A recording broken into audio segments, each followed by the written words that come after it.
देख रहे हैं सुदर्शन न्यूज। नमस्कार, स्वागत है आप सभी का। आप देख रहे हैं सुदर्शन न्यूज। आपके साथ मैं हूं पंकज रौतेल। आज दोपहर विशेष में हम पश्चिम बंगाल की बात करने वाले हैं। कानून को ताक पर रखती ममता बनर्जी की बात फिर से आज हम करने वाले हैं। पश्चिम बंगाल में जहरीली शराब पीने से कई बार मौतें हो जाती हैं, कई बार सवाल उठता है लेकिन जवाब नहीं मिलता। इस तरह के मामले आए दिन हमारे और आपके सामने होते हैं और ज्यादातर लोगों ने देशी शराब का सेवन किया हुआ होता है, जिन्होंने दम तोड़ दिया होता है। साथ ही साथ नेशनल हाईवे पर ड्रिंक और ड्राइवर के दुर्घटना के मामले भी सामने आते रहे हैं, जिसे ध्यान में रखकर सुप्रीम कोर्ट ने 2016 में एक आदेश दिया था।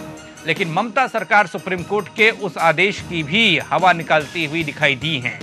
कैसे? एक रिपोर्ट के जरिए हम आपको दिखा रहे हैं किस तरह ममता सरकार कानून की धज्जियां उड़ा रही हैं और सुप्रीम कोर्ट के उस आदेश का भी पालन नहीं हो रहा है ममता के जंगल राज में।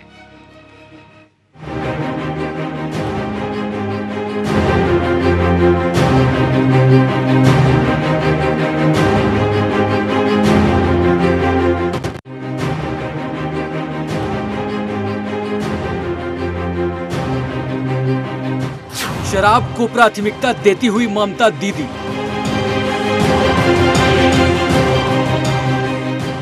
लोगों की जिंदगी से हो रहा खिलवाड़। ममता की मनमानी, कानून को ताक पर रखती ममता। जब किसी भी मुद्दे पर केंद्र सरकार को घेरने की बात आती है तो बंगाल की सीएम ममता बनर्जी कोई भी मौका चूकना नहीं चाहती है। लेकिन अब बारी खुद सीएम ममता बनर्जी की है कि उस सीएम ममता बनर्जी ने सुप्रीम कोर्ट के उस आदेश की धज्जियां उड़ाई हैं जिसपे स्टेट और नेशनल हाईवे पर 500 मीटर में शराब बंद करने का आदेश जारी हुआ था। आदेश के बावजूद पश्चिम बंगाल के मिदनापुर के NH 41 पर 500 मीटर के अंदर शराब की दुकान धड़ल्ले से चल रही है। वो भी एक नहीं, दो नहीं, कई ऐसी शराब की दुकानें हैं जो बंगाल के NH 41 पर चलती है। देखिए इन तस्वीरों को जो कि चीख चीख कर कह रही हैं कि कैसे ममता सरकार सुप्रीम कोर्ट के फैसले की धज्जियां उड़ा रही है और लोगों की जिंदगी के साथ खिलवाड़ कर रही है। यहाँ तक कि शराब की दुकान के ठीक सामने जिला परिषद का कार्यालय भी है और पुलिस वॉचिंग टावर भी है। लेकिन फिर भी ममता सरकार सुप्रीम कोर्ट के फैसले की धज्जियां उड़ाती दिख रही है। इससे तो साफ जाहिर होता है कि ममता सरकार और वहां के प्रशासन की साठगांठ कितनी मजबूत है। इतना ही नहीं, ममता सरकार ने पश्चिम बंगाल के कूच बिहार में 11,000 शराब की दुकानों का लाइसेंस भी जारी कर दिया है। लेकिन जब इस बात का विरोध महिलाओं ने किया तो वहां की पुलिस सारी मर्यादा भूलकर वहां के सरकार के अधीन काम करते हुए महिलाओं पर लाठीचार्ज किया।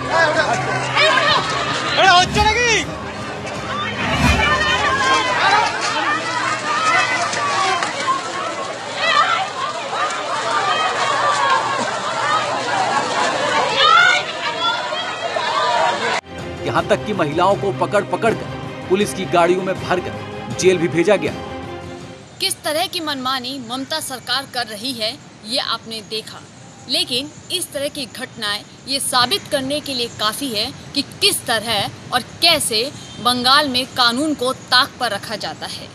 जब बंगाल की जनता सरकार की गलत नीतियों के खिलाफ आवाज़ उठाती है तो कैसे निहत्थे जनता पर पुलिस बल का प्रयोग किया जाता है, कैसे उनकी आवाज़ दबाने की कोशिश की जा रही है। वीडियो जर्नलिस्ट सुब्रतो के साथ रश्मि अग्रवाल, सुदर्शन न्यूज़।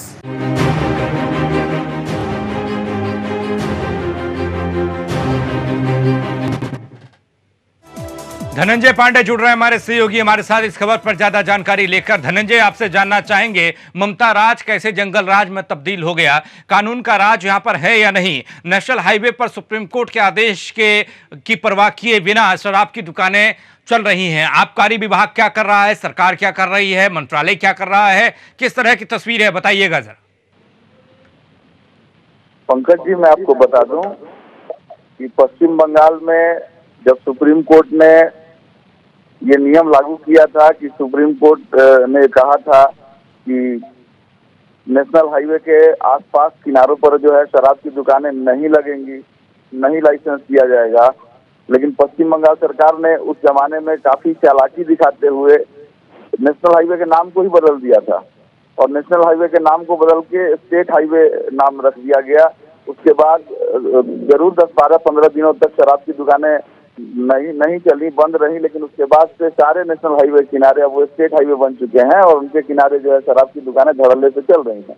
जी पंकज, NH 41 का क्या कुछ कहेंगे धनंजय? NH 41 पर एक नहीं कई दुकानें हैं, इसमें लाइसेंसी दुकान भी हैं और अवैध तरीके से जो दुकान चला रहे हैं वो लोग भी शामिल हैं, उन लोगों पर भी कार्रवाई नहीं हो रही है। ये NH 41 तो नेशनल हाईवे ही है ना अभी?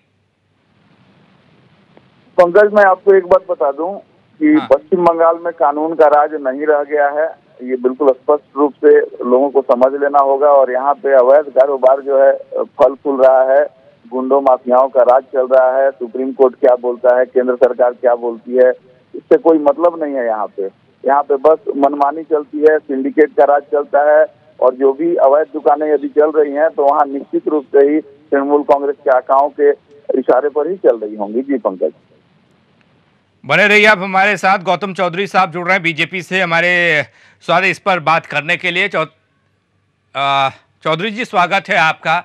मैं जानना चाह रहा था, कई दिनों से पश्चिम बंगाल की जो तस्वीर है उस तस्वीर पर कई सवाल हो रहे हैं, लेकिन शराब को लेकर, शराबबंदी को लेकर, सुप्रीम कोर्ट के निर्देश को लेकर कि नेशनल हाईवे के 500 मीटर या 200 मीटर अलग अलग राज्यों के लिए था कि 500 मीटर में आपकी दुकान नहीं होनी चाहिए, आप लाइसेंस नहीं दे सकते हैं, लेकिन जिस तरह की तस्वीर है और खबर है वो ये कि नेशनल हाईवे पर शराब के ठेके चल रहे हैं। कांग्रेस का कोई वैचारिक सिद्धांत नहीं है जी। ये नीतिहीन पार्टी है, राजनीतिक दल है। इन लोगों का सिर्फ एक ही लक्ष्य है कि इस प्रकार से कितना रुपया कमाया जाए। इनके जितने बड़े नेता है, छोटे नेता है, उससे छोटे नेता है, उससे छोटे नेता है, या हरीश चटर्जी शीर्ष तक, मतलब इनके जो शीर्ष नेता है, ममता बनर्जी के भाई भतीजे हैं या जो भी जो शीर्ष नेता है, समस्त इसी कारण से आज के डेट में सिर्फ शराब ठेका ही नहीं, शराब ठेका के संग बालू माफिया के संग कोयला माफिया के संग सिंडिकेट अर्थात आप अपना घर बनाने जाते हैं रिटायरमेंट होने के बाद, तो आपको 10 लाख का लागत की जगह आपको 16 लाख रुपया का लागत आएगा, 6 लाख रुपया सिंडिकेट को देना पड़ेगा। इसी तरीके से बन क्यों रही है पश्चिम बंगाल में? ममता बनर्जी की मनमानी आप लोग चलने क्यों दे रहे हैं? मैं आपके पास आ रहा हूं, आप बने रहिए मेरे साथ। एक स्थानीय नागरिक जुड़ रहे हैं, मिदनापुर से नागरिक हैं। आपका स्वागत है सर, आपका नाम क्या है और ये शराब को लेकर आप क्या जानते हैं? जिस तरीके सुप्रीम कोर्ट ने निर्देश दिया उसके बाद लाइसेंस भी दिए गए, लाइसेंसी दुकान अलग से है, अवैध तरह की दुकानें अलग से हैं और मौतों का आंकड़ा भी मेरे पास है कि हर साल कितनी मौतें यहां पर होती हैं अब वो जहरीली शराब पीने की वजह से। बताइए सर। हाँ नमस्ते सर, जय हिंद। जय हिंद सर, बोलिए। मैं पूर्व मेदिनीपुर, वेस्ट बंगाल पूर्व मेदिनीपुर से उदयन अधिकारी बोल रहा हूँ जी। और ये हमारा जो घर के पास एक हाईवे है आपका NH 41 जो कोलाघाट से लेकर हल्दिया इंडस्ट्रियल एरिया तक जाता है और इसका ऊपर 200 मीटर क्या नेशनल हाईवे अथॉरिटी का जो जगह पड़ा रहता है वो अवैध रूप से उसको कब्जा करके उसके ऊपर आपका दारू का जो ठेका है ना, जो सरकारी दुकान, उसको लाइसेंस दिया गया। और अभी जो हमारा जो CM है वो बोलते हैं हमारा स्टेट में ही बहुत काम मिल रहा है, लेकिन इधर कुछ काम नहीं मिल रहा है, जिसके चलते ये आपका सरकार ने जो हमारा एक्साइज डिपार्टमेंट आबकारी दफ्तर ने 1000 नए शराब की दुकान खुलने का अभी परमिट दिया है। उसके चलते अभी कोच बिहार में 500 से ऊपर महिला अभी आंदोलन में लगा था, उनके ऊपर लाठीचार्ज हुआ है, हमने देखे हैं सोशल मीडिया पे। बने रहिए सर, आप बने रहिए। आप मुझे ग्राउंड जीरो की रिपोर्ट बता रहे हैं, अपनी दिक्कत बता रहे हैं। हमारे साथ अर्णव देवनाथ जी जुड़ रहे हैं TMC से ये हैं। अर्णव साहब, स्वागत है आपका सुदर्शन न्यूज में। सर, मैं कई सवालों को लेकर आपसे रूबरू हो चुका हूं, लेकिन एक और जो खबर आई आपके यहाँ से वो ये आई कि नेशनल हाईवे पर शराब की दुकानें चल रही हैं, ठेके चल रहे हैं, अवैध दुकानें भी चल रही हैं। सुप्रीम कोर्ट ने जो गाइडलाइंस दी हैं उनको नजरअंदाज करके इन दुकानों को लाइसेंस दिया गया है। क्या आपको जानकारी है सर? नमस्कार, अमित जी बोल रहे हैं?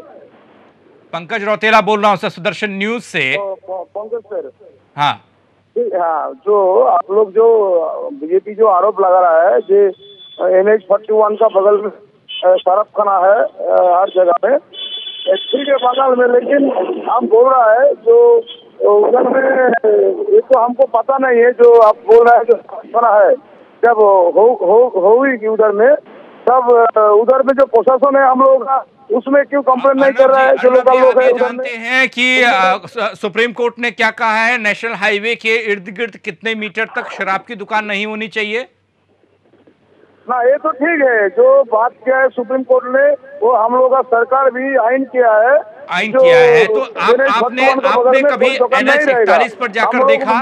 सरकार भी तो बंद करने के लिए किया है, लेकिन हम लोग का जान पे जो मालूम नहीं है अभी तक ऐसे ही कोई दुकान बा कोई चल रहा है, अभी ये सब हम लोग का नॉलेज में नहीं है। जब हो भी है तो नहीं, ऐसे मामले आपके नॉलेज में क्यों नहीं होते? सॉरी, ऐसे मामले आपके नॉलेज में क्यों नहीं होते अर्नब साहब? मैंने परसों भी आपसे ये सवाल किया था, कई इश्यूज को लेकर आपकी नॉलेज में वो मामले थे नहीं, आपके पास तथ्य थे नहीं। आज भी आप टेलीविजन स्क्रीन पर फोन पर जुड़ तो गए, लेकिन आज भी बोल रहे हैं आपको जानकारी नहीं है। नहीं, ऐसा कोई जानकारी होगा। हम क्या बोल रहे हैं सुनिए, जब जो जगह में ऐसे हो रहा है, 11,000 लाइसेंस जारी किए आपकी सरकार ने, क्यों नहीं कंप्लेन करता है? कंप्लेन करने से प्रशासन स्टेप लेगा, कोई कंप्लेन करेगा तब ना स्टेप लेगा उधर। अर्नब साहब, आपको क्या ये जानकारी है आपकी सरकार ने 11,000 लाइसेंस जारी किए हैं? हाँ, तो 11,000 लाइसेंस जो जारी किए हैं, वो लाइसेंस तो जो नियम है, जो 200 मीटर NH 41 का रोड से 200 मीटर छोड़ के करना पड़ेगा, वही नियम पे वो लोग दिया है जी। मैंने आपको ये जानकारी दी सर। कई नेशनल हाईवे ऐसे हैं जहां पर वैध शराब की दुकानें भी चल रही हैं, जो ठप्पा आपकी सरकार का लगा है वो उसमें आबकारी विभाग का, वो दुकानें भी चल रही हैं, उसकी आड़ में 10 और अवैध दुकानें चल रही हैं। इस प्रदेश में कब कब जहरीली शराब से मौतें हुई या भली भांति जानते होंगे, ये खबर मैंने आपको दी। क्या उम्मीद करूं कि कब तक कार्रवाई हो सकती है? पंकज सर, आप जो बोल रहे हैं ठीक है, लेकिन मेरा बात सुनिए। हम क्या बोल रहे हैं, जो यहाँ पर जो शराब की दुकान चल रहा है रोड का बगल में, तो उस जगह में तो हम लोग का प्रशासन है। किसी का कोई कंप्लेन रहेगा, वो कुछ असुविधा होगा तो वही जाके कंप्लेन करिए, उधर हम लोग का जो प्रशासन क्या नागरिक हमारे साथ जुड़े हुए हैं? हाँ बोलिए, कौन है? हाँ अर्नब साहब, एक मिनट रुकिएगा। वो स्थानीय नागरिक क्या हमारे साथ जुड़े हुए हैं मिदनापुर से जो जुड़े थे? एक नागरिक हमारे साथ जुड़े थे, वो अभी उनसे संपर्क टूट गया। अगर हो सकता है तो मैं आपसे बात कराऊंगा, मैं बात कराऊंगा, तब आप सुनिएगा सर। क्योंकि एक बार नहीं कई दफा, एक बार आपको याद होगा महिलाओं ने विरोध किया था तो आपके प्रशासन ने, पुलिस प्रशासन ने महिलाओं पर लाठियां बरसा दी थी। अब विरोध करना भी ठीक नहीं है, शिकायत करते हैं तो आबकारी विभाग के कानों में जूं तक नहीं रेंगता, क्योंकि सरकार तो आपकी है, अधिकारी आपके हैं, लाइसेंस आप देते हैं। सुनिए, नहीं लाइसेंस देना कोई, सुनो, ये तो हम कभी पश्चिम बंगाल में लाइसेंस दे रहा है, दूसरा स्टेट में नहीं दे रहा है, ये तो आप बोलेगा जो दूसरा स्टेट में क्यों नहीं दे रहा है, जब देगा नहीं तब आप बोल सकते हो कि दूसरा स्टेट में नहीं दे। बने रहिए सर, हमारे साथ बने रहिए। सैफ खान साहब कांग्रेस से हमारे साथ जुड़ रहे हैं। सैफ खान साहब, पश्चिम बंगाल को लेकर बात हो रही है। पिछले कुछ रोज से ये देखा जा रहा है कि पश्चिम बंगाल से कुछ ज्यादा ही खबरें निकल कर आ रही हैं, मालूम नहीं क्यों निकल कर आ रही हैं। चुनाव तो 2021 में विधानसभा का है और 2019 का चुनाव वहां नजदीक जरूर है। चलिए, मैं आप स्थानीय नागरिक भी जुड़ रहे हैं, उनसे बात करूंगा। सैफ खान साहब से एक बात कर लूं। सैफ खान साहब, जिस तरीके से सुप्रीम कोर्ट ने कहा था कि नेशनल हाईवे के 200 मीटर के दायरे में आपकी दुकान नहीं होनी चाहिए शराब की, और ममता सरकार ने 11,000 लाइसेंस बांटे 2 दिन के अंदर, और नेशनल हाईवेज के किनारे शराब की दुकानें मौजूद हैं। हम सवाल कर रहे हैं कि ये सुप्रीम कोर्ट के आदेशों का पालन क्यों नहीं किया, तो इसमें टीएमसी वाले जवाब नहीं दे पा रहे हैं, आप क्या कहेंगे? सबसे पहले मैं बहुत बहुत शुक्र अदा करता हूं आपका सुदर्शन न्यूज का कि आज आपके साथ फिर मौका मिल रहा है जी। मैं इसके ऊपर बिल्कुल एक राय रखना चाहूंगा सरकार की तरफ से जो है, और सरकार जो है अगर बंगाल में जो है इसे कंट्रोल नहीं कर रही और गलत लाइसेंस सब वो हो रहे हैं, तो मुझे लगता है ये बहुत आलोचना करने वाला वो है कि इसके ऊपर होना चाहिए, क्योंकि वहाँ रेजिडेंशियल एरिया जितने भी हैं जिसके अंदर ये आ रहा है उसमें लोगों को काफी परेशानी हो रही है। जहाँ तक ये है कि लाइसेंसेस जो है हाईवेज के ऊपर जो है अगर वो है तो उसमें समझ में आती है कि वो आबादी से 200 मीटर के दूर के, अकॉर्डिंग टू द कोर्ट जो जजमेंट निकला है, जो जजमेंट के लिहाज से अगर वो 200 मीटर के वो अलग है तो ठीक है कि आप जो है वो बिजनेसेस रन कर सकते हैं। मगर जहां तक मैं ऐसे लिकर शॉप्स की बात करूं या शराबों की इसकी बात करूं, अच्छा ही होगा कि सरकार जो है इसे बैन कर दे, जैसे कुछ स्टेटों में हमारे जो है वहाँ बैन भी हैं। ये कोई अच्छी बात तो है नहीं भाई, मैं तो उसके खिलाफत करता हूँ कि आप जो है इसको बैन करने की मैं तो चाहूंगा कि जो वेस्ट बंगाल की जो सरकार है, तृणमूल कांग्रेस की जो सरकार है, वो इसे शराब की ठेकों को ही बैन कर दिया जाए। गुजरात में एक मॉडल है जिसको लोगों ने जो है देखा भी है, मगर गुजरात में हमने ये जरूर देखा है कि इलीगल तरीके से बहुत ज्यादा वो बिकती है और मिलती है, वहाँ पे अवेलेबिलिटी होती है एटलीस्ट, मगर सख्ती होनी चाहिए इस चीज के ऊपर। और जहाँ बंद है वहां और ज्यादा रेट पे मिलती है, ये हम लोगों ने कई बार देखा है। बहुत बहुत शुक्रिया सैफ खान साहब हमारे साथ जुड़ने के लिए। तो जिस तरीके से बंगाल की स्थिति ये है, जहां जहां शराब को बंद कर दिया गया वहां शराब अवैध रूप से मिलती रही है और ज्यादा दामों पे मिलती रही है, क्योंकि बैन है, चोरी छुपे मिलती है। लेकिन पश्चिम बंगाल में 2 दिन के अंदर 11 लाइसेंस बांट दिए गए, नेशनल हाईवे के किनारे शराब की दुकानें बन गई, लेकिन प्रशासन कुछ नहीं कर रहा है। लगता है बंगाल की मुख्यमंत्री ममता बनर्जी को अपनी जनता से प्यार नहीं है, और प्यार शायद एक ही पक्ष से हो सकता है, कुछ ही जनता से हो सकता है, ये भी है। अगर होता तो शराब की दुकानों के लिए इतने लाइसेंस जारी नहीं करती हूँ, करती भी तो नियमों का पालन किया जाता। जो महिलाएं विरोध जहां जिस इलाके में कर रही थी उनकी बात सुनी जाती, लेकिन नहीं सुनी गई। नहीं सुप्रीम कोर्ट के फैसले को माना गया, उसकी धज्जियां उड़ाई गई, जिसमें शराब की दुकानों और लाइसेंस को लेकर गाइडलाइंस दी गई हैं। अब हम आपको एक रिपोर्ट दिखा रहे हैं जिसमें सुप्रीम कोर्ट के फैसले और ड्रिंक एंड ड्राइव में होने वाली मौतों के आंकड़े हैं। आप खुद ही देखिएगा और समझिएगा, जानिएगा कि शराब की दुकानों के लिए लाइसेंस जारी करके बंगाल की मुख्यमंत्री ममता बनर्जी किस तरह से बंगाल की जनता के साथ खिलवाड़ कर रही है, उनकी जिंदगी के साथ खेला जा रहा है।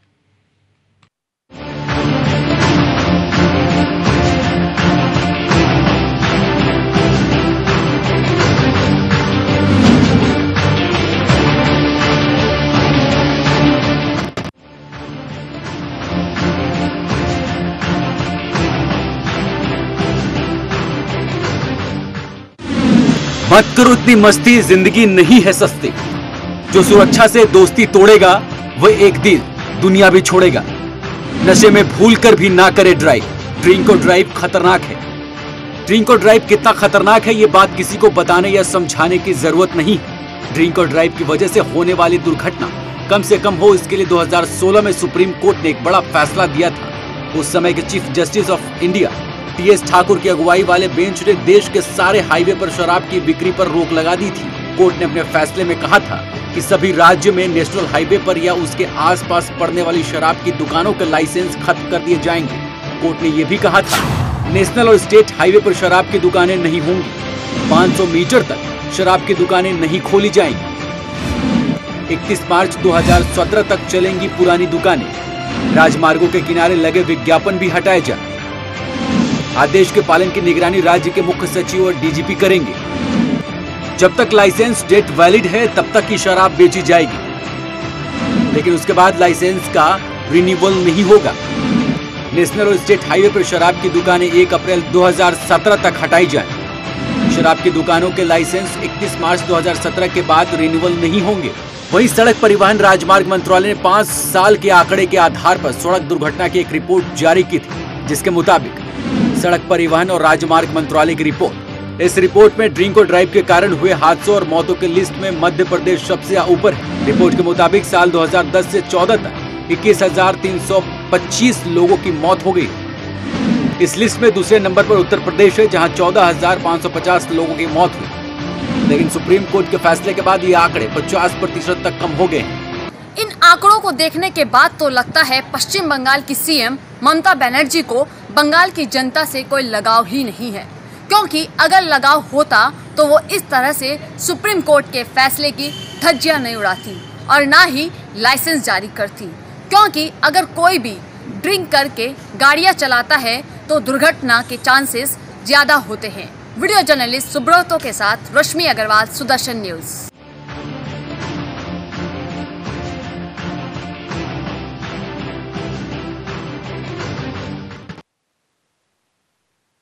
नेशनल हाईवे पर शराब की दुकान जानलेवा बनती जा रही है और सुप्रीम कोर्ट ने इसी का संज्ञान लिया था, लेकिन उसके बावजूद भी पश्चिम बंगाल में तस्वीर नहीं बदली, क्योंकि ममता दीदी का राज है।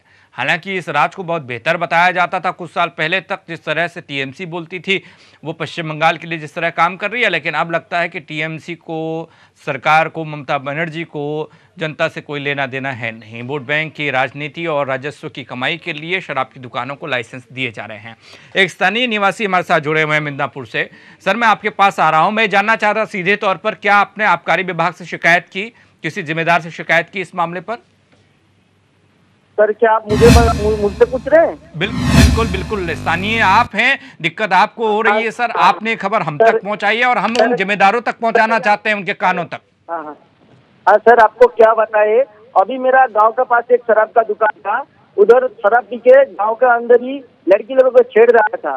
तो लड़की लोगों ने एनजीओ मिल के, जो सेल्फ हेल्प ग्रुप होता है ना गाँव में, उन्होंने आग लगा दिया था। उल्टा एफएल सब में आग लगा दिया था। उससे लड़की लोगों को पकड़ के लेके गए थे। और वो जो अर्नब जी है, टीएमसी के जो नेता है, आपको जो बोल रहे हैं, उनको मालूम नहीं है। आज हमारा मेदिनीपुर का जो निमताउड़ी में जो डीएम जो ऑफिस में, जो जिला परिषद का जो ऑफिस है, उधर आज प्रोग्राम चल रहा है, उद्घाटन समारोह। ठीक है, तो उसका ठीक है, आपने शिकायत की, इसका मतलब यानी स्थानीय लोग, वो लोगों को जिन्हें दिक्कत हो रही है, वो लोग बार बार शिकायत करते हैं, दरवाजा खटखटाते हैं, लेकिन अंदर से कोई आवाज नहीं आती। वो लोग गहरी नींद में हैं, एसी चल रहा है और अंदर सो रहे हैं। यानी अधिकारियों की बात हो रही है। अधिकारी किसके हैं? ममता बनर्जी के हैं। हमारे साथ गौतम चौधरी जी जुड़े हुए हैं बीजेपी से। गौतम चौधरी साहब, शिकायत भी हो गई लेकिन कार्रवाई नहीं होती और लोगों की जान भी साल 10 साल जाती है सर। कई आंकड़े मेरे पास भी हैं और रिपोर्ट के जरिए भी मैंने दिखाए, लेकिन अब क्या किया जाए? आप लोग भी बंद तो कर रहे हैं लेकिन असर कुछ हो नहीं रहा। गौतम चौधरी जी, आवाज पहुंच रही है आप तक? नहीं पहुंच रही है। तो अलग अलग तरीके से सियासी माहौल को बनाने की कोशिश होती है और आगामी चुनाव या आम चुनाव देश के 2019 में है, उसके लिए भी कोशिश हो सकती है। लेकिन हम ये जानते हैं, शराब एक ऐसा माध्यम है जो राजस्व का बहुत बड़ा जरिया होता है प्रदेश सरकार के लिए, और ऐसे में ही हिचकती हैं सरकारें कि आखिर क्यों बंद करनी पड़ी दुकानें, तो क्या होगा, और यहाँ पर अगर नहीं हुई तो क्या होगा। उनको भी चाहिए भीड़ भाड़ वाला इलाका जहाँ पर शराब की बिक्री ज़्यादा हो। यही देखा गया था उत्तराखंड में भी, जहाँ नेशनल हाईवे को स्टेट हाईवे घोषित कर दिया गया था। ऐसा ही कुछ पश्चिम बंगाल में भी हुआ, लेकिन उसके बावजूद भी नेशनल हाईवे पर यहाँ शराब की दुकानें वैध और अवैध दोनों हैं, लोगों की जिंदगियां ले रही है शराब। इस बुलेटिन में इतना ही। बाकी खबरों के लिए आप बने रहिए सुदर्शन न्यूज के साथ। जय हिंद।